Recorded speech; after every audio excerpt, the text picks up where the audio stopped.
నిర్గమకాండం 3వ అధ్యాయం 6వ వచనం.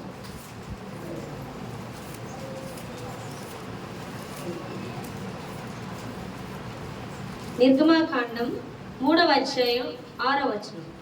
మరియు ఆయన, నేను నీ తండ్రి దేవుడను, అబ్రహాము దేవుడను, ఇస్సాకు దేవుడను, యాకోబు దేవుడను అని చెప్పగా మోషే తన ముఖమును కప్పుకొని దేవుని వైపు చూడ తెరచెను.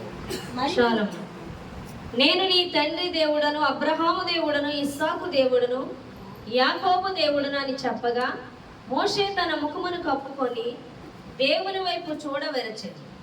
హల్లెలూయా. 15వ వచనం కూడా చూడండి. మరియు దేవుడు మోషేతో ఇట్లనెను, నీ పితరుల దేవుడైన యెహోవా అనగా అబ్రహాము దేవుడు, ఇస్సాకు దేవుడు, యాకోబు దేవుడనైన యెహోవా మీ యొద్దకు నన్ను పంపెనని నీవు ఇశ్రాయేలులతో చెప్పవలెను. 16వ వచనం.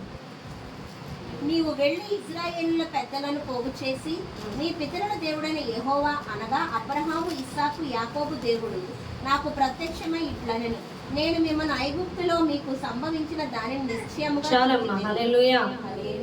చూడండి 15వ వచనంలో కూడా మీ పితరులే దేవుడైన యెహోవా అనగా అబ్రహాము దేవుడు, ఇస్సాకు దేవుడు, యాకోబు దేవుడైన యెహోవా మీ యొద్దకు నన్ను పంపినని నేను నీవు ఇశ్రాయేలీలతో చెప్పవలను.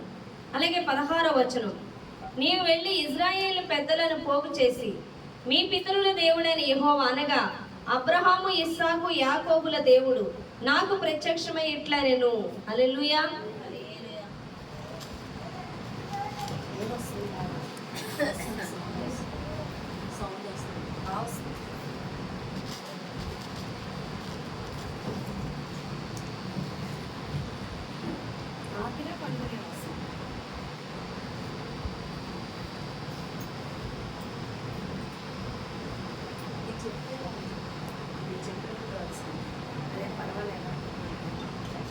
హల్లెలూయా. వినిపిస్తుంది అప్పుడు. చూడండి, ఇక్కడ దేవుడు ఏమని చెప్తున్నాడంటే, నీవు ఇశ్రాయేలీ దగ్గరికి వెళ్ళినప్పుడు నిన్ను ఎవరు పంపారని అడిగినప్పుడు అబ్రహాము దేవుడు, ఇస్సాకు దేవుడు, యాకోబు దేవుడు పంపాడని చెప్పమంటున్నాడు. హల్లెలూయా. అబ్రహాం దేవుడు పంపాడని చెప్పచ్చుగా, ఇస్సాకు దేవుడు పంపాడని చెప్పచ్చుగా. కాదు, అబ్రహాము దేవుడు, ఇస్సాకు దేవుడు, యాకోబు దేవుడు. ఇంకో చోట కూడా 15-16 వచనంలో కూడా తను గురించి చెప్పమన్నప్పుడల్లా అబ్రహాము దేవుడు, ఇస్సాకు దేవుడు, యాకోబు దేవుడు అనే చెప్తున్నాడండి. హల్లెలూయా. అర్థమైందా మీకు? అబ్రహాము దేవుడు అంటే సరిపోదా? అబ్రహాము, ఇస్సాకు దేవుడు అంటే సరిపోదా? అబ్రహాము, ఇస్సాకు, యాకోబు దేవుడని ఎందుకు అనాలి? అలాగే దేవుడు ఎందుకు పరిచయం చేయాలి అంటే అక్కడే సంపూర్ణమవుతుంది. ఒక అబ్రహాము దేవుడన్నా, ఇస్సాకు దేవుడన్నా అసంపూర్ణం అవుతుంది. అబ్రహాము, ఇస్సాకు, యాకోబు దేవుడను అన్నప్పుడే అది సంపూర్ణమవుతుంది. అది ఎలా అని మనం ఆలోచించినట్లయితే శ్రద్ధగా వినండి వాక్యం. మీరు వాక్యం వినకపోతే వేస్ట్. అర్థమవుతుందా? మీకు ఇదే చెప్తున్నాను ప్రతిసారి, వాక్యం మీద మీరు శ్రద్ధ నిలపాలి. అర్థమవుతుందా? చూడండి, నేను మీకు చాలాసార్లు చెప్పాను ఈ వాక్యం గురించి. ఏమనంటే, సాతాను ఈ భూమిని ఆక్రమించి ఉన్నాడు. ఏ విధంగా ఆక్రమించి ఉన్నాడు? ఏ విధంగా అధికారం చేస్తున్నాడు అంటే, దేవుడు ఆదియందు అవ్వను ఆదామును సృష్టించినప్పుడు, వారికి అధికారం ఇచ్చినప్పుడు, వారు సాతాను మాటలకి పడిపోయి అధికారం అంతా కూడా ఎవరికి అప్పచెప్పారు? అపవాదికి అప్పచెప్పారు. ఇప్పుడు ఈ భూమి మీద అధికారం అంతా ఎవరిది ఉంది? ఇప్పుడు ఈ భూమి మీద అధికారం ఎవరిది? అపవాదిదే. ఇప్పుడు ఈ భూమి మీద అధికారం సాతాను ఎప్పుడైతే ఆదాము అవ్వ నుండి తీసివేసుకుందో, ఆదాము నుండి, ఇప్పుడు దేవుడు ఏం చేసి ఉన్నాడంటే, ఈ భూమి మీద దేవుని చిత్తము నెరవేర్చాలని ఆయన ఉద్దేశం. ఈ భూమి మీద మరలా తిరిగి ఆయన చిత్తం, ఆయన అధికారం చేయడం కోసం ఆయన ఉద్దేశం. ఎందుకంటే పరలోకమందు దేవుని చిత్తం ఎలా నెరవేర్చబడుతుందో అది భూమి యందు కూడా నెరవేర్చబడాలంటే భూమి మీద ఎవరుండాలి? ఆయనకి చెందిన వ్యక్తులు ఉండాలి. అవునా కాదా? అర్థమవుతుందా? హల్లెలూయా. ఆ వ్యక్తుల్ని సాతాను ఏం చేసింది? పడగొట్టి అధికారం మరి తీసుకొని వాడి ఆధీనంలో ఉండేలా చేసుకుంది. ఇప్పుడు దేవుడు తన చిత్తము, తన అధికారము ఈ భూమి మీద నెరవేర్చబడలాగా తనకంటూ ఒక జనాంగము మొదలై ఆ జనాంగము ద్వారా ఈ భూమిని అంతటినీ దేవుని అధికారానికి తీసుకునేలాగా ఒక జనాంగం కోసం, ఒక దేశము కోసం దేవుడు చూస్తున్నాడండి. హల్లెలూయా. అయితే దేవుడు ఆదాము పడిపోయిన తర్వాత దేవునితో సంబంధం కలిగి నీతిమంతులుగా జీవించిన వారు ఉన్నారు. ఎవరు అంటే ఆదాము కుమారుడైనటువంటి హేబేలు. అవునా కదా? కయీను, హేబేలు. కానీ హేబేలు ఉన్నాడు కానీ హేబేలుని దేవుడు ఎన్నుకోలేదు. నెక్స్ట్ ఎవరున్నారు అంటే హానోకు ఉన్నాడు. హానోకు దేవునితో 300 సంవత్సరాలు నడిచాడు. అయినప్పటికీ దేవుని ప్రణాళిక నెరవేర్చుకునే కొరకు హానోకుని కూడా దేవుడు ఎన్నుకోలేదు. నెక్స్ట్ ఇంకెవరున్నారు? నోవహు ఉన్నాడు. నోవహుని కూడా దేవుడు ఏర్పరచుకోలేదు. మరి ఎవరిని ఏర్పరచుకున్నాడు? అబ్రహాముని పిలుచుకున్నాడు. హల్లెలూయా. అనే మాట ఉంది చూడండి, ఆదికాండం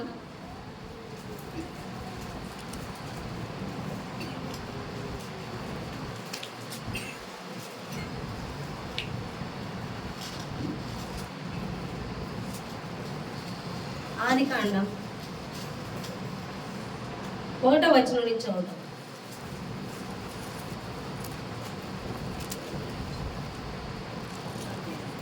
1వ వచనం నుంచి చదువుతాం. 12వ అధ్యాయం ఆదికాండం 1వ వచనం నుంచి చదువుతాం. యెహోవా నీవు లేచి నీ దేశం నుండి, నీ బంధువుల యొద్ద నుండి, నీ తండ్రి ఇంట నుండి బయలుదేరి నేను నీకు చూపించు దేశమునకు వెళ్ళుము. నిన్ను గొప్ప జనముగా చేసి నిన్ను ఆశీర్వదించి నీ నామమును గొప్ప చేయుదును. నీవు ఆశీర్వాదముగా నుండుము. నిన్ను ఆశీర్వదించు వారిని ఆశీర్వదించదను, నిన్ను దూషించు వారిని శపించదను. భూమి యొక్క సమస్త వంశములను నీ యందు ఆశీర్వదింపబడునని అబ్రాముతో అనగా యెహోవా అతనితో చెప్పిన ప్రకారము అబ్రాము వెళ్ళెను. చాలమ్మా. హల్లెలూయా. ఆదికాండం 12వ అధ్యాయం 1వ వచనం నుంచి చూస్తే యెహోవా నీవు లేచి నీ దేశము నుండి, నీ బంధువుల యొద్ద నుండి, నీ తండ్రి ఇంటి నుండి బయలుదేరి నేను నీకు చూపించు దేశమునకు వెళ్ళుము. నిన్ను గొప్ప జనముగా చేసి నిన్ను ఆశీర్వదించి నీ నామమును గొప్ప చేయుదును. నీవు ఆశీర్వాదముగా ఉందువు. నిన్ను ఆశీర్వదించు వారిని ఆశీర్వదించదును, నిన్ను దూషించు వారిని శపించదును. భూమి యొక్క సమస్త వంశములు నీ యందు ఆశీర్వదింపబడునని అబ్రాముతో అనగా భూమి యందు సమస్త వంశములు కూడా ఎవరి ద్వారా ఆశీర్వదింపబడాలంట? అబ్రహాము ద్వారా. హల్లెలూయా. భూమి యొక్క సమస్త వంశములు కూడా అబ్రహాము ద్వారా ఆశీర్వదింపబడాలని అబ్రహాముని ఉన్న పాటున తన దేశమును, తన బంధు జనాంగాన్ని, తన వారందరినీ కూడా విడిచిపెట్టి బయలుదేరమని చెప్పాడండి. హల్లెలూయా. అర్థమవుతుందా మీకు? ఇప్పుడు అబ్రహాము బయలుదేరి ఏం చేశాడు? దేవుడు చెప్పిన ప్రకారం దేవుని మీద విశ్వాసం ఉంచి దేవుణ్ణి వెంబడిస్తూ దేవుడు చెప్పిన వైపు నడుచుకుంటూ బయలుదేరడం మొదలు పెట్టాడు. అంతేకాదు దేవుడు అబ్రహాముకి వాగ్దాన పుత్రుని దయచేశాడు. ఎవరా వాగ్దాన పుత్రుడు? ఇస్సాకు. అర్థమవుతుందా? దేవుడు వాగ్దానం ఇచ్చిన ప్రకారం అబ్రహాము దేవుణ్ణి వెంబడించి దేవుని యందు విశ్వాసం ఉంచి ఆయన్ని వెంబడించినప్పుడు దేవుడు తగిన సమయమందు అబ్రహాముకి ఇస్సాకు అనే కుమారుని ఇచ్చి ఉన్నాడండి. ఈ ఇస్సాకు పుట్టక మునిపే అబ్రహాము చాలా సంపద సంపాదించినట్లుగా మనం బైబిల్ ఆదికాండంలో చూస్తున్నాం. మీరు ఆదికాండం చదువుకున్నట్లయితే అందులో మనం చూస్తామండి, చాలా ఆస్తిపరుడుగా, రాజుల మధ్య మహారాజులాగా అతను జీవించినట్లుగా మనం బైబిల్లో చూస్తున్నామండి. అంతగా ఆస్తిని సంపాదించాడు, పనివారిని సంపాదించాడు, తన ఇంట పశువుల మందను సంపాదించాడు, అనేకమైన వాటిని సంపాదించాడండి. అంత ఆస్తి ఎవరిదవుతుంది? పుట్టిన ఇస్సాకుదవుతుంది. అవునా కాదా? హల్లెలూయా. ఈ ఆస్తి అంతా కూడా ఎవరిదవుతుంది? ఇస్సాకుదవుతుంది. ఇప్పుడు ఇస్సాకు, మనకి బైబిల్లో ఇస్సాకు కష్టం ఏమీ కనబడదు మనకి. ఇస్సాకు జన్మించాడు, ఇస్సాకుకి అబ్రహాము ఆస్తినిచ్చాడు, ఇస్సాకుకి భార్యని కూడా అబ్రహామే దేవుని యొక్క చిత్త ప్రకారం ఎలియాజర్ని పంపి తన పుట్టింటి నుంచి ఆ యొక్క రిబ్కాను తీసుకురావడం జరుగుతుందండి దేవుని చిత్త ప్రకారం. హల్లెలూయా. అంటే ఇక్కడ ఇస్సాకు చేసింది ఏమీ లేదు. ఒక తండ్రి ఆస్తిని తీసుకున్నాడు, ఇంకోటి భార్య విషయంలో కూడా తండ్రే తనకి భార్యని ఇచ్చాడు. అర్థమవుతుందా మీకు? హల్లెలూయా. మీరు జాగ్రత్తగా వినాలి, దీని తర్వాత ఉంటుంది మొత్తం మ్యాటర్. అర్థమవుతుందా? అబ్రహామునే పిలుచుకున్నాడు దేవుడు. హేబేలు పిలుచుకోలేదు, నోవహును పిలుచుకోలేదు, హానోకుని పిలుచుకోలేదు, అబ్రహాముని పిలుచుకున్నాడు. అబ్రహాము పిలిచిన పిలుపుకి లోబడి బయలుదేరి విస్తారముగా దేవుని యందలి విశ్వాసం ఉంచి విస్తారముగా ధనవంతుడై ఉన్నాడు, సంపాదించి. అంటే దేవుడిచ్చాడు ఆ సంపాదన అంతా. ధనవంతుడై ఉన్నాడు, వాగ్దాన పుత్రుడిని కన్నాడు. తన యావదాస్తికి వారసుడు ఎవడంటే ఇస్సాకే అయి ఉన్నాడు. అవునా కాదు? తండ్రి అన్ని సమకూర్చి ఉన్నాడుగా, భార్యని కూడా సమకూర్చి ఉన్నాడు. ఇప్పుడు ఇస్సాకుకి 2 కుమారులు పుట్టారు. ఎవరాళ్ళు? ఏసావు, యాకోబు. ఇప్పుడు ఈ యాకోబు కడుపులో నుండే, తల్లి గర్భములో నుండే డామినేషన్ మొదలైంది. ఏం డామినేషన్ అంటే, తన అన్నయ్యన ఏసావు కన్నా ముందు రావడానికి కడుపులో పెనుగులాడటమే జరిగింది. చివరికి ఆ యాకోబు ఏసావు పుట్టేటప్పుడు ఏసావే ముందొచ్చాడు, కానీ యాకోబు అన్న యొక్క మడిమ పట్టుకొని కూడా వచ్చేసాడు. ముందు రాలే, ప్రయత్నించాడు కానీ అవ్వలేదు. తర్వాత పెద్ద అయ్యాక తండ్రి అంటాడు, నాకు మంచి భోజనం తీసుకొస్తే నేను నిన్ను తృప్తిగా ఆశీర్వదిస్తానంటే, తల్లి విని ఈ యొక్క పెద్ద కొడుకు ఆహారం తీసుకురావడానికి వెళ్ళే లోపు చిన్న కొడుకుని ఆహారం సిద్ధపరిచి పంపించింది. తన యొక్క కుయుక్తికి తిను కూడా లోబడి, తిను కూడా ఆ కుయుక్తిని ఏకీభవించి చేసి అన్నకు రావాల్సిన ఆశీర్వాదం తీసుకున్నాడు. హల్లెలూయా. కానీ ఆ ఆశీర్వాదం అనుభవించకుండానే అన్నొచ్చి చంపేస్తాడన్న భయంతో తల్లి తన అన్న ఇంటికి పంపించేస్తుంది. తన అన్న ఇంటికి వెళ్ళిపోతాడు. ఇప్పుడులాగా బండ్ల మీద, అర్థమవుతుందా? అంత ఈజీ కాదు వెళ్ళిపోవడం, అర్థమవుతుందా?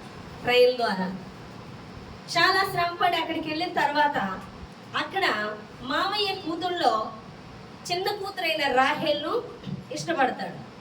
రాహేల్ను పెళ్లి చేసుకుందాం అనుకొని తన మామను అడిగితే, 7 ఏళ్ళు నువ్వు నా ఇంట నా పశువుల మందను కాయాలి. 7 ఏళ్ళు కాస్తాడు, 7 సంవత్సరాలు కాచిన తర్వాత పెళ్లి చేస్తారు. వాళ్ళకి ముసుగులు వేస్తారుగా, ఇప్పుడు ముస్లిమ్స్ వేస్తారు, అది ఆడది. అర్థమవుతుందా? వాళ్ళ నుంచే డీవియేషన్ అయ్యారు. కాబట్టి ముసుగేసి పెళ్లి చేస్తారు. తీరా తింటే ముసుగు పొద్దున ఉదయం చూసేసరికి రాహేల్ లేదు, వాళ్ళ అక్క లేయా ఉంది. ఇదేంటి ఇలా చేస్తామంటే, నేను పెద్ద కూతురు చేయకుండా చిన్న కూతురికి చెయ్యం, ఇప్పుడైతే ఏమైంది ఇంకో 7 సంవత్సరాలు చేయి ఆవిడ కావాలంటాడు. మళ్ళీ ఇంకో 7 సంవత్సరాలు చేస్తాడు. ఎవరి కోసం? రాహేల్ కోసం. ఇప్పుడు రాహేల్ పెళ్లి చేసుకున్నాడు. రాహేల్కి పిల్లలు, లేయాకి పిల్లలు. అర్థమవుతుందా?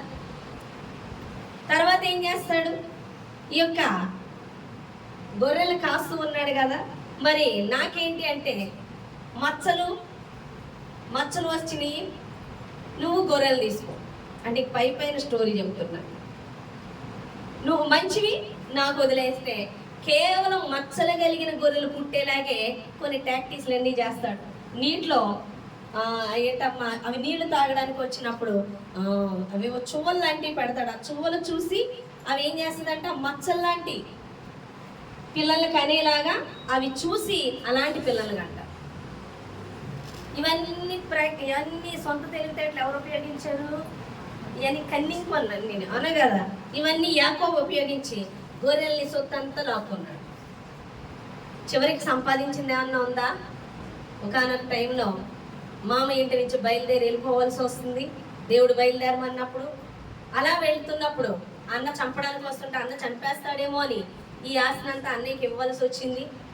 అయినను అన్న చంపడానికి వస్తే చేసేది లేక దేవుని పాదాల దగ్గర పట్టుకొని తెల్లవార్లు కూడా దేవునితో పెనుగులాడడం జరిగింది.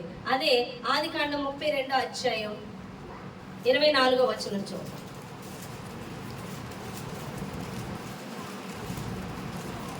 32వ అధ్యాయం 24వ వచనం చూద్దాం.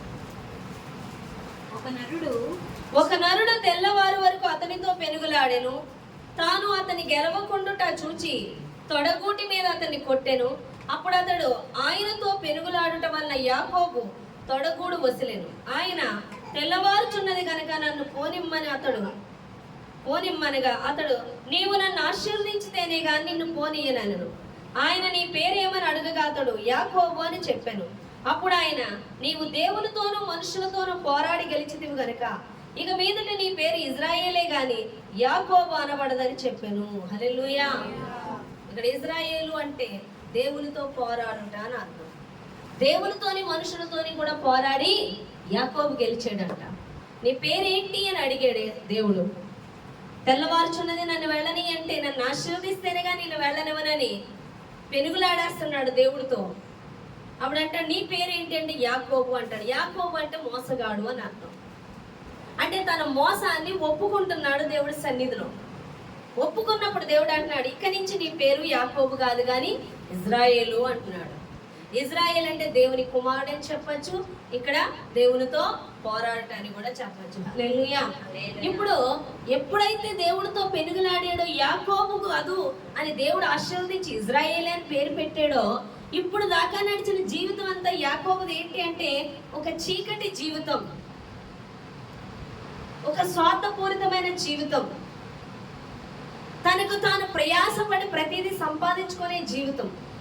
కానీ ఎప్పుడైతే దేవుడు ఆశీర్వదించాడో ఇక తను పోరాటం, తన శక్తిని ఉపయోగించడం మానేసి దేవుడు చిత్తాన్ని చేయడం మొదలుపెట్టాడు. హల్లెలూయా. ఇప్పుడు మీకు చెప్తాను, అర్థం చేసుకోండి. ఇక్కడ అబ్రహాము అంటే తండ్రి అయిన దేవుడు, ఇస్సాకు అంటే యేసు ప్రభువారు, యాకోబు అంటే పరిశుద్ధాత్మ దేవుడు. ఈ మూడు కలిస్తేనే సంపూర్ణమవుతుంది. ఇక్కడ అబ్రహాము అంటే నేను యెహోవా దేవుడు అని చెప్తున్నాను. ఎందుకని అంటే యెహోవా యేసు ప్రభువారిని మనకి వరముగా ఇచ్చాడు. అర్థమవుతుందా? ఆయన లేకపోతే మనకి మరణము నుండి, పాపము నుండి విడుదల లేదు. మనకి వరముగా దేవుడు యేసు ప్రభువారిని ఇచ్చాడు. యేసు ప్రభువారిలో ఏమున్నాయి? ఆయన ఐశ్వర్యవంతుడు, అవునా కదా? ఆయన పొందిన దెబ్బల చేత మనకి స్వస్థత, ఆయనలోనే జీవము, సమస్తము కూడా ఎవరిలో ఇమిడి ఉన్నాయి? యేసయ్యలోనే ఇమిడి ఉన్నాయి. ఇందాక నేను చెప్పాను, ఇస్సాకు ఏమై ఉన్నాడు? ధనవంతుడై ఉన్నాడు. ఎవరి ధనం అది? అబ్రహాము ధనము. అబ్రహాము ధనమును కలిగిన వ్యక్తిగా ఇస్సాకు ఉన్నాడు. ఆయన అతనికి వాగ్దాన పుత్రుడు అని చెప్పానా లేదా? ఇప్పుడు దేవుని విషయానికి వస్తే తండ్రి అయిన దేవుడు, మీరు అబ్రహాం అనుకుంటే, కుమారుడైన యేసు ప్రభువారిని మనకి వరముగా ఇచ్చాడు. ఆయన ఏమై ఉన్నాడు? ధనవంతుడై ఉండి మన నిమిత్తము దారిద్రుడయ్యాడు. హల్లెలూయా. అంటే ఆయన ఏమై ఉన్నాడు? ధనవంతుడై ఉన్నాడు. అర్థమవుతుందా? ఇప్పుడు ఇస్సాకు యొక్క కుమారుడు యాకోబు కదా, మరి ఇస్సాకు యొక్క యావదాస్తికి వారసుడా కాదా యాకోబు? యాకోబుకి కూడా ఉంటుంది కదా. కానీ యాకోబు ఏం చేస్తున్నాడు? ప్రతిదీ స్వశక్తితోనూ, కుయుక్తితోనూ, మోసాలతోనూ లాక్కుంటున్నాడు ప్రతిదీ. అర్థమవుతుందా మీకు? ఏమైనా అర్థమైందా లేదా? ఏం చేస్తున్నాడు? మోసము చేసి కుయుక్తితోనూ ఆ యొక్క ఆస్తిని ఏదైనా సరే తన యొక్క తెలివితేటలు, తన యుక్తి, తన యొక్క స్వశక్తి ఉపయోగించి పొందుకుంటూ ఉన్నాడు. హల్లెలూయా. కానీ ఎప్పుడైతే దేవుని వెలుగులోకి నడుచుకున్నాడో, మోసాన్ని విడిచిపెట్టాడో, పరిశుద్ధాత్మ నడిపింపులోకి వెళ్ళాడో, తండ్రి అయిన ప్రతి ఒక్క ఆశీర్వాదానికి వారసుడయ్యాడు యాకోబు. అదే విధంగా యాకోబులాగా మనం ఈ దినాన్ని జీవిస్తున్నాం. ఎలా జీవిస్తున్నాము అంటే దేవుని మందిరానికి వస్తున్నాము కానీ ప్రతి ఆశీర్వాదం కోసం దేవుని సన్నిధిలో ఇది చేస్తే దేవుడు ఆశీర్దిస్తాడు, అది చేస్తే ఆశీర్దిస్తాడు, ఇలా ఉంటే ఆశీర్దిస్తాడు, అలా ఉంటే ఆశీర్దిస్తాడు అని మన స్వశక్తి, మన సొంత ఆలోచనలు, మన సొంత తెలివితేటల ద్వారా దేవుని ఆశీర్వాదాన్ని పొందాలని చూస్తున్నాము తప్ప మనము దేవుణ్ణి వెంబడించు వారిగా ఉండట్లేదు అని దేవుడు మాట్లాడుతున్నాడు. ఎందుకు అంటే జాగ్రత్తగా వినండి. అబ్రహాముని దేవుడు ఎందుకు ఎన్నుకున్నాడు అంటే హానోకు గాని, హేబేలు గాని, నోవహు గాని ఇతర జనాంగము కోసం ప్రార్థించిన వారిగా లేరు గాని వారి కొరకే దేవుణ్ణి వెంబడించిన వారిగా ఉన్నారు, వారి కోసమే. కానీ అబ్రహామును బట్టి అక్కడ కూర్చోచ్చు.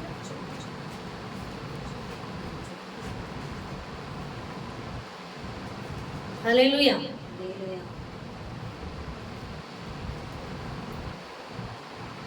హల్లెలూయా. చూడండి, హానోకు గాని, హేబేలు గాని, నోవహు గాని కేవలం వారి కొరకే ప్రార్థన చేసుకొని వారి కొరకు వెంబడించిన వారుగా ఉన్నారు. కానీ అబ్రహాము అలా కాదు. అబ్రహామును బట్టి భూమి మీద ఉన్న ప్రతి ఒక్క జనాంగము ఆశీర్వదింపబడు, ప్రతి వంశాన్ని ఆశీర్వదిస్తాను అన్నాడు. వింటున్నారా? హల్లెలూయా. అదే విధంగా ఈరోజు అబ్రహామును దేవుడు ఎన్నుకున్నాడు అంటే అబ్రహామును బట్టి ఇతరులు ఆశీర్వదించడానికి. ఈరోజు నువ్వు మందిరానికి వస్తున్నా, నువ్వు చర్చికి ఎందుకు వస్తున్నావు అంటే ఒక యాకోబు వంటి స్వభావాన్ని కలిగి ఉంటున్నావు కానీ ఇజ్రాయేలీలుగా ఉండట్లేదు.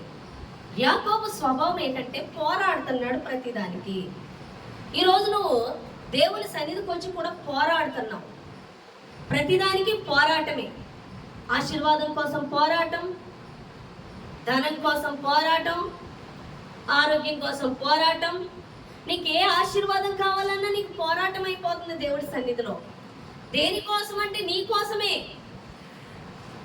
నీ ఇంటి కోసము, నీ కోసము, నీ కుటుంబం కోసమే అయిపోతుంది. ఇది యాకోబు జీవితం అవుతుంది, లేదా ఒక హానోకు, ఒక నోవహు జీవితం అవుతుంది. కానీ నువ్వు ఎలాంటి వ్యక్తిగా ఉండాలంటే ఒక అబ్రహామును పిలిచినట్లుగా దేవుడు నేను పిలవాలి. ఎందుకు పిలవాలి అంటే నేను మీకు ముందే చెప్పాను, ఈ భూమి మీద అధికారము దేవుడు చెయ్యాలి, అవునా కదా? దేవుడి చిత్తము జరగాలి. అలా జరగకుండా సాతాను ఏం చేసింది? అధికారం మొత్తం తీసివేసుకుంది. ఇప్పుడు దేవుని చిత్తం భూమి మీద నెరవేర్చబడాలి. దేవుని అధికారం నెరవేర్చబడాలి అంటే అది ఎవరి వల్ల నెరవేర్చబడుతుంది? నీ వల్ల, నా వల్ల నెరవేర్చబడుతుంది.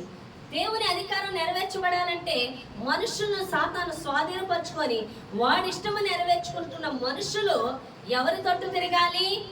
దేవుని తట్టు తిరగాలి. దేవుని ఇష్టాన్ని వాళ్ళు నెరవేర్చాలి. అప్పుడే దేవుని అధికారం ఈ భూమి మీద నెరవేర్చబడుతుంది. ఏమైనా అర్థం అవుతుందా? నేను చెప్పుకుంటా వెళ్ళిపోతున్నాను. హల్లెలూయా. అయితే మందిరానికి వస్తున్న మనము ఒక యాకోబు వంటి వారిగా ఉన్నాం. దేనికోసము అంటే మన కోసమే అంతా చేసుకుంటున్నాం తప్ప దేవుని అధికారం భూమి మీద జరగాలి, దేవుని చిత్తం భూమి మీద జరగాలి అన్న ఆలోచన కలిగినటువంటి వారిగా ఎవరు ఉండట్లా. అటువంటి వారి కోసం దేవుడు వెతకట్లా. మరి ఎవరి కోసం వెతుకుతున్నాడు?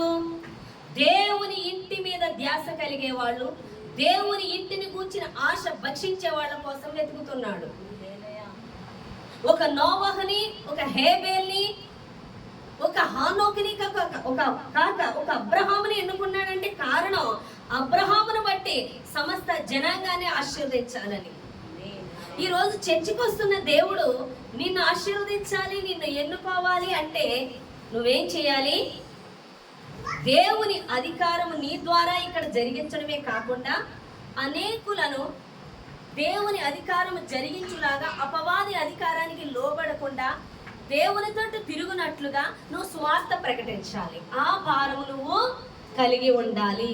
ప్రతి ఒక్క జనాంగాన్ని దేవుని యొక్క జనాంగంగా దేవుని అధికారం ఇక్కడ నెరవేర్చబడినట్లుగా మనము సిద్ధపరచవలసిన బాధ్యత ఉన్నది అని దేవుడు మాట్లాడుతున్నాడు. హల్లెలూయా. అలాగా మార్చే వారి కోసం దేవుడు చూస్తున్నాడు కానీ ఎంతసేపు వచ్చి వారి కోసము, వారి ఇంటి కోసము, వారి కుటుంబం కోసము మేము బాగున్నామా, మేము తిన్నామా, మా పని జరిగిందా, మాకు సమృద్ధి వచ్చిందా, మాకు పని అయిపోయిందా అని చూసే వ్యక్తుల కోసం దేవుడు చూడట్లేదు. అలాంటి వాళ్ళు ఉన్నారు, నడిచారు.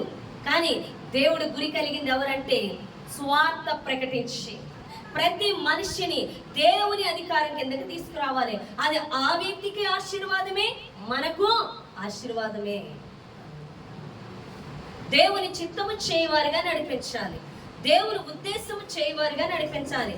అపవాది తలంపులు, అపవాది ఉద్దేశములు నెరవేర్చువారుగా ఉండకూడదు. అర్థమవుతుందా? కొంతమంది చెప్తారు, మీరు మీ దేవుడు ఇలాగే ఉండమంటే అలా ఏం పర్వాలేదు. కొంతమంది అలా అంటారు, నేను అన్నింటినీ గౌరవిస్తా, అన్నింటినీ చేసేస్తా. నువ్వు అన్నింటినీ చేసేస్తా, ఆడి కిందకి వెళ్తావు. నువ్వు ఎవరి అధికారాన్ని భూమి మీదకి తీసుకురావాలి? దేవుని అధికారాన్ని తీసుకురావాలి. కాబట్టి దేవునికి 100% లోబడాలి. నువ్వు చేసేది ప్రతిదీ కూడా దేవుని మహిమపరచాలి, నువ్వు దేవుని చూపించాలి. చాలా మంది దేవుని చూపించరు, దేవుని నమ్ముకుంటూ కూడా తమను చూపించుకోవడానికి చూస్తారు. అటువంటి వారిని దేవుడు యాక్సెప్ట్ చేయడు. అర్థమవుతుందా? వాక్యం చెప్పిన దేవుడు కాదు, వాళ్ళు కనపడాలి. ప్రార్థన చేసిన దేవుడు కాదు, వాళ్ళు కనపడాలి. మీరు కొంతమంది చూసారు, ఓ వాక్యం ఎత్తి నలుగురు వింటున్నారని పెద్ద పెద్ద దీర్ఘ ప్రార్థనలు చేసేస్తారు, ఇంట్లో ప్రార్థనే చేయరు. వాక్యాలు ఎత్తేసి ప్రార్థనలు చేసేస్తారు. అమ్మోయిలకి ఎంత ప్రార్థన వచ్చో అనుకుంటాం. కానీ వాళ్ళ జీవితాలు చూస్తే ఎక్కడ దేవునికి లోబడరు. మనుషులకి భయపడిపోయి మనుషులు చెప్పి చేస్తూ ఉంటారు. ఆ మనుషుల దగ్గర దేవుని చిత్తం ఇదే అని నిలబడలేరు.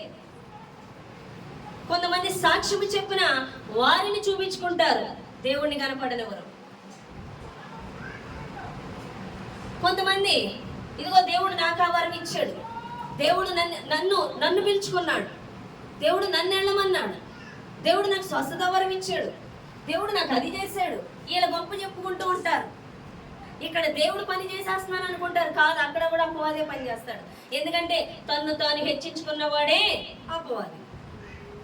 నువ్వు దేవుని సువార్తకి వెళ్ళి కూడా నిన్ను హెచ్చించుకుంటున్నావు అంటే మళ్ళీ అక్కడ అపవాదే పని చేస్తున్నాడు. దేవుడు కనిపించట్లేదు, దేవుడి అధికారం పని కనిపించట్లేదు, దేవుని చిత్తము కనిపించట్లేదు. ఎంతమందికి అర్థమైంది? హల్లెలూయా. కొంతమంది దేవుణ్ణి నమ్ముకుంటూ మనుషులు సంతోషపెడుతూ ఉంటారు. అర్థమవుతుందా? మనుషులు సంతోషపెట్టు వారిగా జీవిస్తూ ఉంటారు. హల్లెలూయా. కేవలం మనుషుల కోసం వాడు దేవుడు ఇది చేయమన్నా సరే అది విడిచిపెట్టి మనుషుల కోసం బెండ్ అవుతూ ఉంటారు. వాళ్ళ కోసం కూడా దేవుడు చూడటం లేదు. ఒక దేవుని అధికారం 100% నెరవేర్చి ఇతరుల్ని కూడా దేవుని యొద్దకు నడిపించే వారిగా ఉండాలని దేవుడు చూస్తున్నాడు.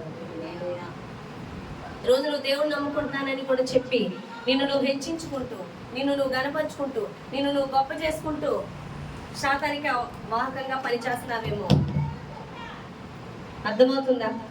ఇంకా కొంతమంది సాక్ష్యాన్ని కాపాడుకోరు. నీ సాక్ష్యం చర్చిల్లో కాదు, నీ సాక్ష్యం ఎవరి దగ్గర ఉండాలి?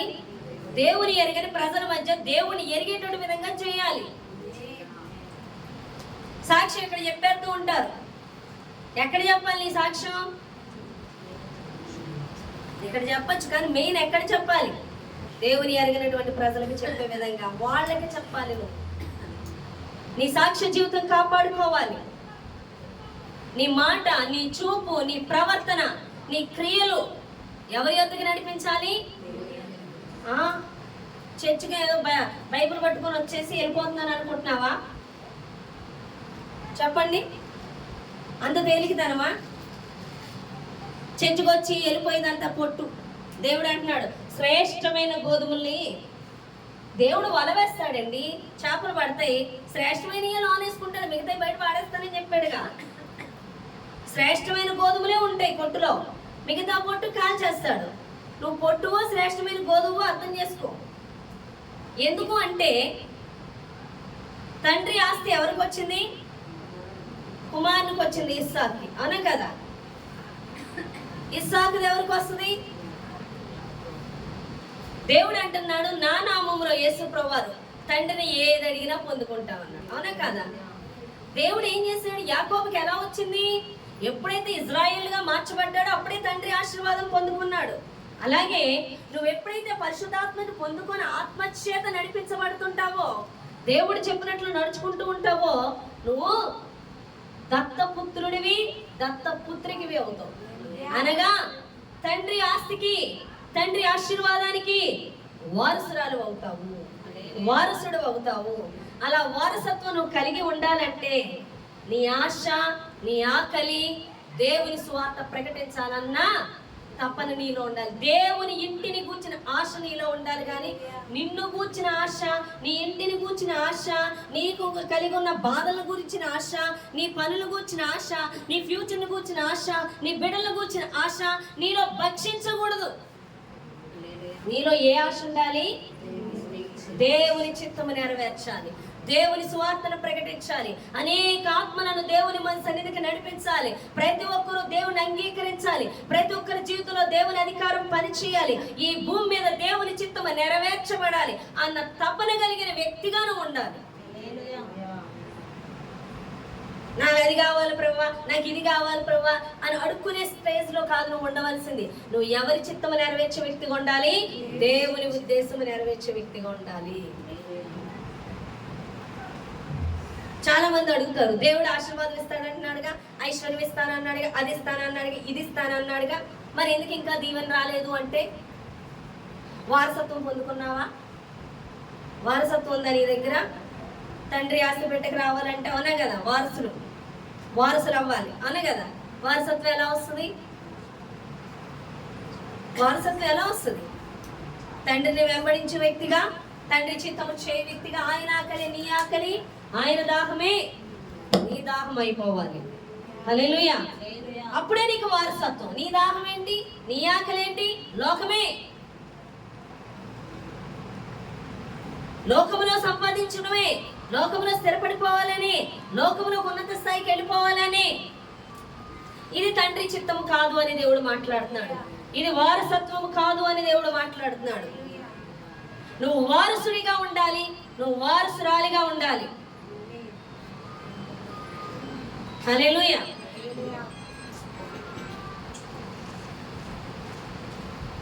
నువ్వు వారసత్వాన్ని కలిగి ఉన్నప్పుడే తండ్రి యొక్క సమస్త ఆశీర్వాదము నీ యొద్దకు వస్తుంది. నువ్వు ఆశీర్వాదాన్ని కలిగి ఉంటావు. ఇంకొక విషయం చెప్పనా, నువ్వు ఎప్పుడైతే సపోజ్ నువ్వు ఏదైనా జాబ్ చేస్తావు, ఏదైనా పని చేస్తావు, నీకు వర్క్ అప్పగించారు. ఆ వర్క్ అప్ చెప్పినప్పుడు ఏం చేస్తావు? ఇది అప్పగించేయాలి, ఇది చేయాలి, ఇది పర్ఫెక్ట్గా చేయాలన్నప్పుడు భోజనం కూడా మర్చిపోతావు. అంటే అంతగా నీ కాన్సన్ట్రేషన్ దాని మీద ఉందన్నమాట. అర్థమవుతుందా? నువ్వు దేవుని పని చేస్తున్నప్పుడు నీవు కలిగి ఉన్న సమస్యలను కూడా నువ్వు మర్చిపోతావు, నీ బోధన కూడా మర్చిపోతావు, నీ సంగతే మర్చిపోతావు. నువ్వు నిజముగా దేవుని పని చేసే వాళ్ళ గురించి చెప్తున్నాను. నిజముగా దేవుని స్వార్థ ప్రకటించాలి, దేవుని రాజ్యం ఇక్కడ కట్టాలి అని పరితపించే వాళ్ళ కోసం చెప్తున్నా. వాళ్ళు తిండి కోసం, నిద్ర కోసం, వారి కుటుంబం కోసం, వారి కోసం, వారి ఆరోగ్యం కోసం, వారి పరిస్థితుల కోసం ఆలోచించడం మర్చిపోతారు, వారి సమస్యల కోసం కూడా మర్చిపోతారు. కానీ నువ్వు మర్చిపోయి నువ్వు వదిలేస్తావు, కానీ దేవుడు పట్టుకుంటాడు, దేవుడు విడిచిపెట్టాడు, దేవుడు పట్టుకుంటాడు. దేవుడు ఆయా విషయాల్లో పని చేయడం మొదలు పెడతాడు. నువ్వు ఎప్పుడైతే వాటిని వదిలేసి దేవుడి చిత్తము చేయాలని ప్రయాసపడుతుంటావో, అవి మర్చిపోతావో, అప్పుడు ఆయన అయి పట్టుకుంటాడు. నువ్వు ఇది చేస్తున్నప్పుడు ప్రతిదీ కూడా సమకూరుస్తావు. ఆ విషయం తెలియదు ఎవరికి. వీళ్ళ సొంత తెలివితేటలు ఉపయోగిస్తారు. యాకోబు అని, యాకోబుకి అన్ని సొంత బుద్ధులేగా. యాకోబు మోసం చేశాడు, సంపాదించాడు, ఏమైనా ఉందా? తాను మోసం చేసిన సంపాదించిన అంతా పోయింది. చివరికి ప్రేమించిన రాహేలు కూడా చచ్చిపోయింది, త్వరగా చచ్చిపోయింది. ఏం లేదు యాకోబు దగ్గర. కానీ ఎప్పుడైతే ఇజ్రాయేల్గా మార్చబడ్డాడో, దేవుని వెంబడించాడో, దేవుని ఆశీర్వాదం అక్కడి నుంచి మొదలైంది. ఈ రోజు నువ్వు దేవుని ఆశీర్వాదం కాకుండా నీ సొంత ఆలోచనలు, నీ సమస్యల గురించి ఆలోచనలు, నీ ఇంటిని గురించి ఆలోచనలు, నీ పరిస్థితుల గురించి ఆలోచనలు, ప్లానింగ్స్ అన్ని గీసి ప్రభు ఈ నెరవేర్చు. నేను ఇప్పుడు వాక్యం చెబుతాను, ప్రభు ఈ నెరవేర్చు, అందరికీ నేను సాక్ష్యం చెప్తా, ప్రభు ఈ చెయ్యి, నేను అది చేస్తా. ఈ క్యాండిడేట్స్ ఆయనకు అవసరం లేదు. మరి ఎవరు కావాలంటే వారి పరిస్థితులను కూడా మర్చిపోయి దేవుని స్వార్థ ప్రకటించాలి, అనేకుల్ని రాజ్య సంబంధులుగా మార్చాలి, అనేకుల్ని నరకము నుంచి తప్పించాలి, అనేక ఆత్మలని పట్టాలని తప్పించిపోతుంటారే వారు కావాలి. దేవుడు వారిని దర్శిస్తాడు, వారికి ప్రత్యక్షపరచుకుంటాడు, వారికి లీడ్ చేస్తాడు. దేవుడు వాళ్ళకి ఏమైపోతున్నారో వాళ్ళకి తెలియదు. నేను దేవుని పిలుపుకే, ఇంకా నాకు పిలుపు ఉందని నాకు అంత తెలియదు. నా ఆశ అంతా కూడా సువార్త చెప్పాలని. నేనేం తిన్నానా, నేనేం కట్టుకుంటున్నాను, ఇంకా నా గురించి ఏ ఆలోచన లేదు. నేను ఎంతసేపు దేవుని పని చూసుకుంటే నాకేది అవసరమో దేవుడు చూడటం మొదలుపెట్టాడు.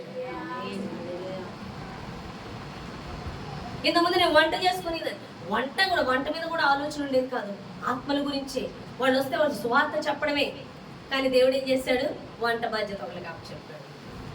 నా భోజనం సంగతి కూడా ఒకళ్ళు గుర్తు చేసి, భోజనం తెమ్మంటారా, పెట్టమంటారా, ఎంత శ్రద్ధ తీసుకుంటున్నాడు దేవుడు.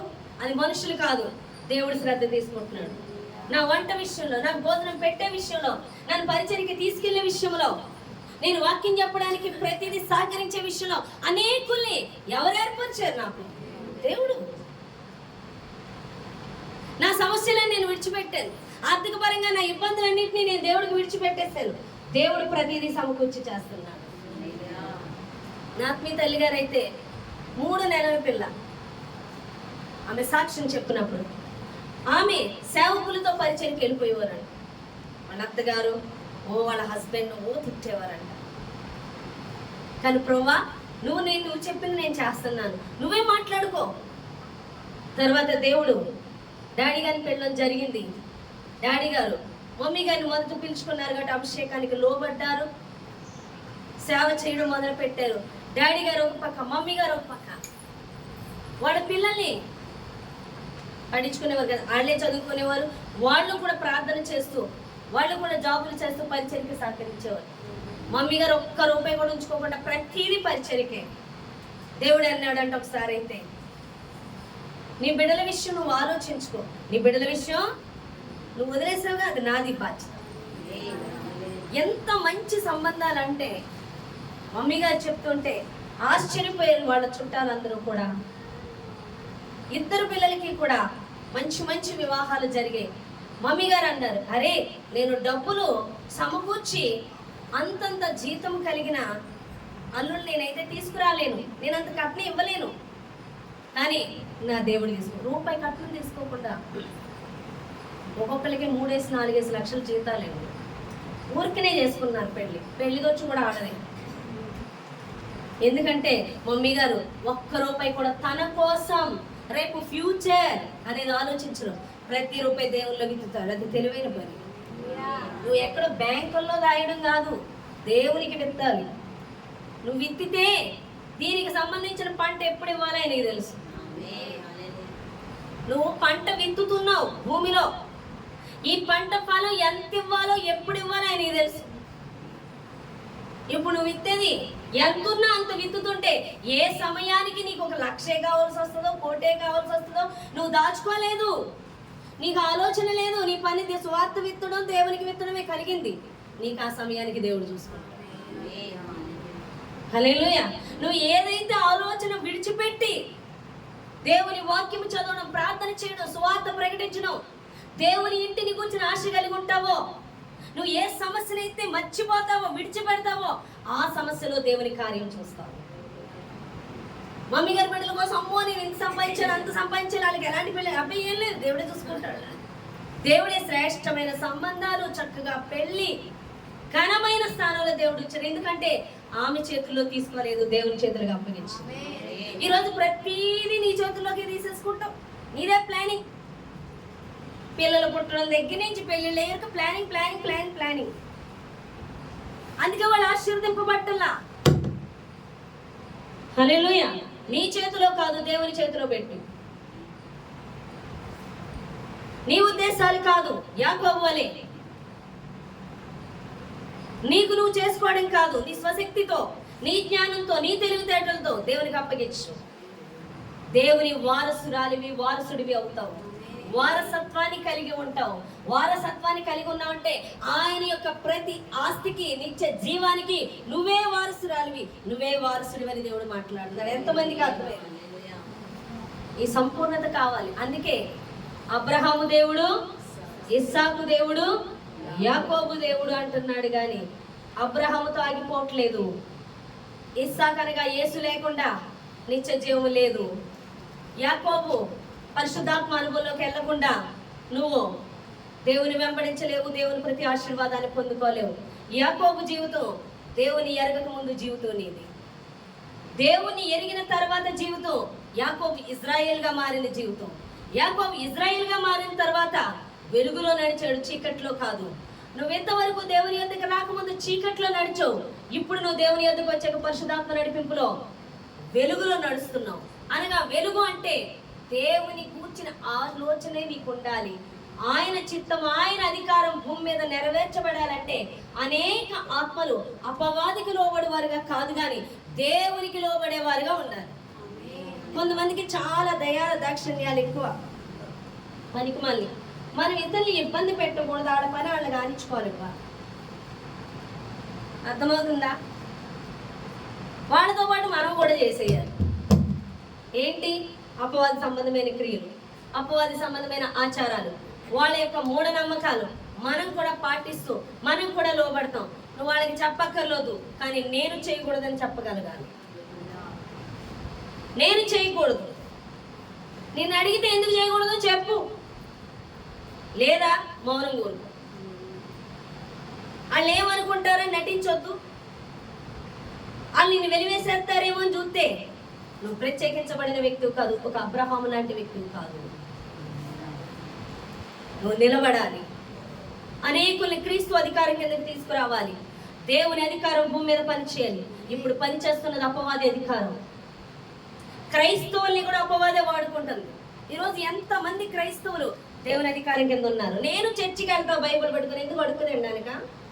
దేనికి? ఒక్కడ పాటిస్తావా? చర్చికి వెళ్తావా? ప్రార్థన చేస్తావా? సువార్త ప్రకటిస్తావా? త్రాగుడు మాంతావా? సిగరెట్లు మాంతావా? బూతులు మాంతావా?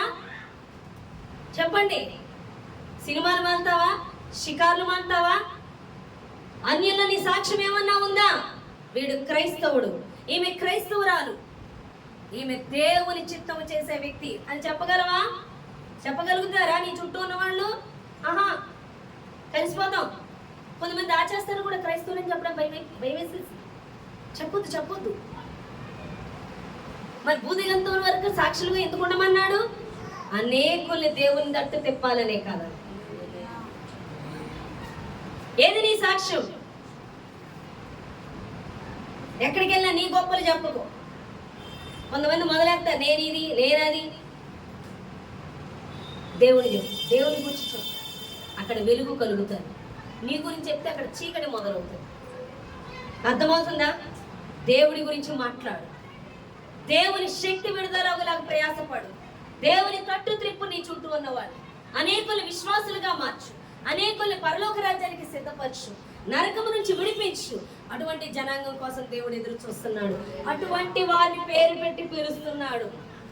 స్వార్థపరులు కాదు. వచ్చిన కాడి నుంచి ప్రార్థన నీ కోసమే, నీ ఇంటి కోసమే. ఎన్ని సంవత్సరాలంటే ఎన్ని సంవత్సరాలైనా. అబ్రహాము కన్యుడు, దేవుని బిడ్డ కాదు. కృపచేత దేవుడు పిలిచి అబ్రహామును వాడుకున్నాడు. ఈరోజు ఉదయం లేచిన కంచి నిన్ను కూర్చి, నీ ఇంటిని కూర్చి తప్ప దేవుని ఇంటిని కూర్చిన ఆలోచనే లేదు. నేను ఎంతమందిని మార్చాను, ఎంతమందికి సువార్త ప్రకటించాను, ఎంతమందిని దేవుని అధికారం కింద తీసుకొచ్చాను. అసలు ఇంతకీ నేను దేవుని అధికారం కింద ఉన్నానా? నాన్న ఎవడ పని చేస్తున్నాడు? ఎవడ అధికారాన్ని ఇక్కడ నేను చలాయింపజేస్తున్నాను అని ఒకసారి ఆలోచించావా? ఆలోచించాం. దేవుడు నాకేం ఇచ్చాడు, నాకేం చేశాడు? చర్చికి వెళ్ళాను కదా, నాకేమి ఇచ్చాడు? చర్చికి వచ్చావు, వారసత్వం ఉందా? చర్చికి నువ్వేంటి, ఎవడైనా వస్తాడు. చర్చికి రావడం గొప్పతనం కాదు. దేవుని అధికారం నీ ద్వారా ఈ భూమి మీద జరగనివ్వాలి. దేవుడు ఏం చెప్తున్నాడో అది చేయనివ్వాలి. అలా చేయరు. దేవుడు నీకు ఏం చెప్పాడో నీకు కష్టమైతే చెవిటోళ్ళు మూగోళం అయిపోతాం. వినబడదు మనకి, మనం వినలేదన్నట్టు వెళ్ళిపోతాం. దేవుడు చేయమన్నది 100% చేయగలగాలి. దేవుని అధికారం భూమి మీదకి రానివ్వాలి. నేను ఒక అన్యరాన్ని అయ్యుండి దేవుడిని నమ్ముకున్న తర్వాత నేను ఆత్మీయతలను అడిగాను. దేవుడు నీతో మాట్లాడుతున్నాడు అంటున్నారుగా, నాకు కూడా మాట్లాడితే వినాలని ఉంది. నాకు చాలా ఆశ. నాతో దేవుడు మాట్లాడాలంటే నేనేం చేయాలి? నాకు అర్జెంటుగా చెప్పాలి, నాతో మాట్లాడేయాలి. దేవుడు ఏం చెప్తున్నాడు అది వెంటనే చేశాను. చేసేస్తావు ఇప్పుడే. ఏం చెప్తున్నాడు? ఏం చెప్తున్నాడు? ఏం చెప్తున్నాడు? వాక్యం చదువు. మొదటిగా నీ శత్రువులు క్షమించు. అవునా? అమ్మో, నా శత్రువులు ఎవరు? మైండ్లో తెచ్చేసుకున్నా. నిజంగా ఒక అమ్మాయితో నేను మాట్లాడు సవాల్. నేను చాలా కోపం ఎక్కువ, నాకు చాలా. దేవుడు అదేంటో కోపిష్టోళ్ళనే వాడుకుంటాడు. తెలుసా మీకు? మోషే కోపం ఎక్కువ తెలుసా? చాలా మంది సేవకులు కోపం ఎక్కువ. మోషే ఎంత కోపిస్తాడో అంత సాత్వికుని చేసేసాడు. మేమైతే సవాళ్ళు విసిరేసేదాన్ని. నీ గుమ్మం తొక్కలేదు, ప్రాణం పోయినా నీ గుమ్మం తొక్కను. ఒక్క అబద్ధం ఆడావు. అబద్ధం అంటే చిన్నప్పటి నుంచి పడేది కదరా. అబద్ధం ఆడావు, నీ గుమ్మం తొక్కని చూడు. నీ గుమ్మం మా సారాలు గొట్టె ఇలా ఖాళీ వలసి వచ్చా, నేను తొక్కనన్నాను. నేను అంత పర్ఫెక్ట్గా ఉన్నా. దేవుడు ఏమన్నాడు? నువ్వు బలిపీఠం మీద నీ ప్రార్థన దేవుని వద్దకు వెళ్ళాలంటే వెళ్ళి నువ్వు సమాధానం. అమ్మో, ఇప్పుడు నా ప్రార్థన దేవుని వద్దకు వెళ్ళాలంటే నేను సమాధానం పడాలా అని చెప్పి, ప్రభు నేను ఇప్పుడు సమాధానం పడాలా, ఆ అమ్మాయి ఇంటికి వెళ్ళను, ఆ అమ్మాయి నాకు కనబడితే బాగుండు, అసలు ఎక్కడుంది, ఇప్పుడు ఎలా కనుగొనాలి అనుకుంటూ ఆలోచిస్తూ, నా ఆలోచన ఏంటో తెలుసా? నేను ఎక్కడికి వెళ్తున్నాను పనుండి బుర్రంతా అదే ఆలోచన తెలిపోతున్నాను. నేను నా పక్కన ఎవరున్నారు, నేను ఎక్కడికి వెళ్తాను ఇంకా అది లేదు. ఆ అమ్మాయితో సమాధానం పడాలి, ఆ అమ్మాయితో సమాధానం పడాలి. నిజంగా నా లక్కేట అమ్మాయి వస్తుంది, ఎదురుగా వస్తుంది. వెంటనే ఆ అమ్మాయిని అన్నాను. ఆ అమ్మాయి పేరు రావుకుమారి. రావుకుమారి బాగున్నావా అంటే అమ్మాయి షాక్. ఎందుకంటే సవాల్ వేస్తే 3 సంవత్సరాలు అయింది మాట్లాడకుండా. అక్కడే దగ్గరలోనే ఉంటాం. ఏం నాతో మాట్లాడుతున్నాను? బాగున్నావా, ఏం చేస్తున్నావు, ఎక్కడికి వెళ్ళావు? కానీ ఆ అమ్మాయి ఏం చెప్పిందో కూడా వెళ్ళలేదు. నేను సమాధానం పడిపోయాను. అమ్మాయి చాలు, నువ్వు వచ్చేటప్పుడు ఎక్కడికి వెళ్తున్నావు అని అడిగితే ఏం చెప్తావు? నిజంగా తెలియకుండా వస్తున్నాను మా ఇంట్లో అంటే చెప్పాలా? చెప్పాలి. మరి ఎలా వస్తున్నా? రహస్యంగా వస్తున్నావా? ప్రస్తుతం రహస్యంగానే వస్తున్నాను, ఎందుకంటే మా ఇంట్లో ఎవరు ఊరుకోరు కాబట్టి. నేను ఒక్కదాన్ని. మరి అడిగినప్పుడు చెప్తావంటే చెప్పాలంటే ఇప్పుడే చెప్పేస్తా, ఇప్పుడు అడిగితే బాగుండు అనుకుంటూ వచ్చాను. ఆ అమ్మాయి ఆ రోజు అడుగుతుంది ఏమని, ఏంటి ప్రతిరోజు ఇలా వెళ్తున్నావు, అడుగుదాం అనుకుంటున్నాను కానీ అడగలేదు, ఎక్కడికి వెళ్తున్నా అంటే నీకు తెలీదా, నేను చర్చికి వెళ్తున్నా. హల్లెలూయా. దేవుడు ఏది చెప్తే అది వెంటనే చేయడం మొదలు పెట్టాను. వెంటనే దేవుడు మాట్లాడడం మొదలు పెట్టాడు. ఎందుకంటే అక్కడ దేవుని అధికారం నెరవేర్చబడటం మొదలయ్యింది. అమ్మగారింట్లో ఈజీ, అత్తగారింట్లో ఈజీ అవుతుందా? అప్పుడు బీరడి బ్రతుకుడు క్రీస్తే చావు అయితే నాకు లాభం. చచ్చిపోయిన ఆల్రెడీ చంపేసుకోండి, చిత్తము నెరవేర్చవలసిందే. అనగాదు. హల్లెలూయా. అంతే. దేవుడు మాట్లాడడం కదలడం మొదలైందండి. హల్లెలూయా. కాబట్టి ప్రియుడ, దేవుని అధికారం భూమి మీదకి తీసుకురావాలి. ఈరోజు మీరందరిలోకి దేవుని గురించి చెప్పగలుగుతున్నాను. దేవుని అధికారం జరిగించేలాగా ప్రార్థిస్తున్నాము. అది జరిగించడానికి మీరు సిద్ధపడుతున్నారంటే కారణం ఆ రోజు నేను లోబట్టం బట్టే.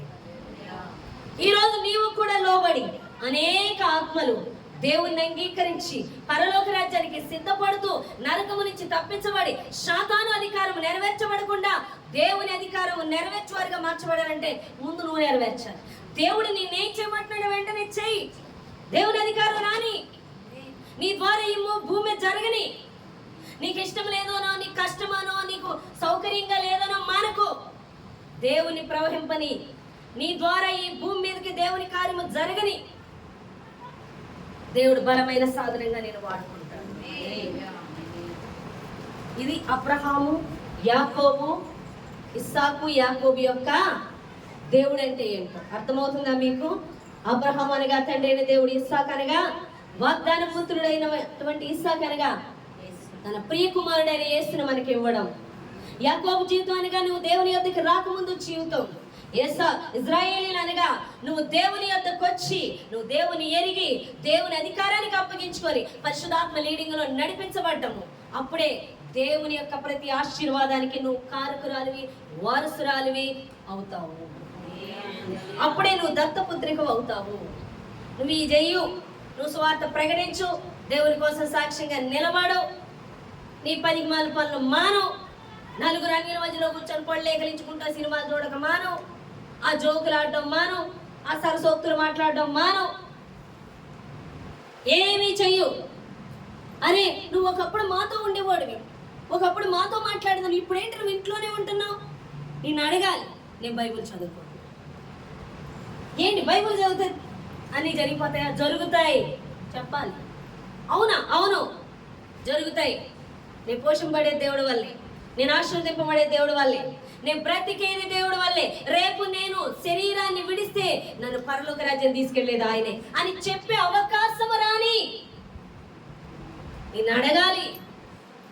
ఏంటి నువ్వు మారిపోయావు, ఏంటి రావట్లేదు, ఏంటి నీలో ప్రత్యేకత అని అడగాలి. నువ్వు చెప్పాలి. దేవుడు నోరిప్పితే ఆయన గురించి చెప్పాలని చూడాలి, అవకాశం వస్తే ఆయన గురించి చెప్పాలని చూడాలి, అవకాశం వస్తే దేవుని యొద్దకు నడిపించాలని చూడాలి.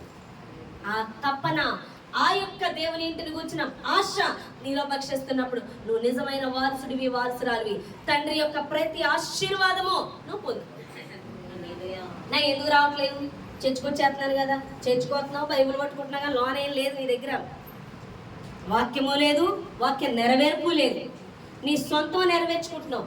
యాకోబు కూడా దేవుని ఎరిగినటువంటి వ్యక్తే, కానీ దేవుని చిత్తము చేయట్లా, తన ఇష్టము, తన స్వశక్తితో పోరాడుతున్నాడు ప్రతిదీని, కానీ అన్ని కోల్పోయాడు. ఈరోజు నీ స్వశక్తితో పోరాడేది ప్రతిదీ కోల్పోతావు.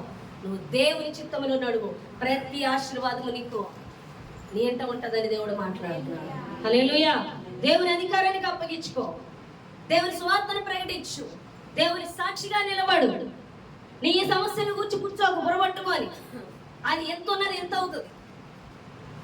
నీ ఇంటిని గురించి ఎంత ఎక్కువ ఆలోచిస్తావో, నీ సమస్యను గురించి ఎంత ఎక్కువ ఆలోచిస్తుంది అంత ఎక్కువ అవుతుంది. దేవుని పని గురించి, వాక్యము చదువుట గురించి, ప్రార్థన చేయడం గురించి, ఆయన సాక్ష్యంగా నిలబడటం గురించి, ఆయన సువార్త ప్రకటించడం గురించి ఎంత ఎక్కువ ఆలోచించి మర్చిపోతావో అంత త్వరగా నీ పనుల్లో విజయం వస్తుంది. దేవుడు సాల్వ్ చేస్తూ వస్తాడు ఆ ప్రాబ్లమ్స్. నీకు అవసరమైన ప్రతిదీ దేవుడు ఇవ్వడం మొదలు పెడతాడు. హల్లెలూయా. కాబట్టి దేవుడి దినాన్ని మాట్లాడుతున్నాడు. తండ్రి అయినా ఇస్సాకు అయినా అబ్రహాము, ఇస్సాకు, యాకోబు దేవుడిగా పిలువబడే దాని విషయంలో అంత అర్థం ఉందని దేవుడు మాట్లాడుతున్నాడు. అప్పుడే పరిపూర్ణత. నీ జీవితం కూడా యేసు నామములో తండ్రిని అడిగి ప్రతిదీ పొందుకోవాలంటే దేవుని అధికారం కింద ఉండాలి, పరిశుద్ధాత్మ లీడింగ్ లో ఉండాలి. అప్పుడే 100% దేవుని ఆశీర్వాదాన్ని నింపబడతావు. తండ్రి ఆశీర్వాదంతో నింపబడాలి అంటే పరిశుద్ధాత్మ లీడింగ్, ఆయన అధికారం నీలో ఉండాలి. కాదు నా గురించే ఆలోచిస్తానంటే చీకటి నీ మీద అధికారం చేస్తూనే ఉంటుంది. విడుదల ఉండదు, విజయం ఉండదు, దారి కనపడదు, ఎటు వెళ్తున్నావో అర్థం కాదు. అపవాది చేత మరింత ముంచి వేయబడతావు.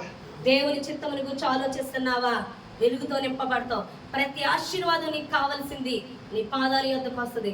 ప్రతి సమస్య నుంచి విడుదల ఆయన నీకు కలుగు చేస్తాడని దేవుడు మాట్లాడుతున్నాడు. ఈ చిన్న మాటలు దేవుడు దీవించి ఆశీర్వదించును గాక. ఆమేన్. ప్రార్థన చేద్దామండి. వాక్యం ఎత్తున ప్రార్థన.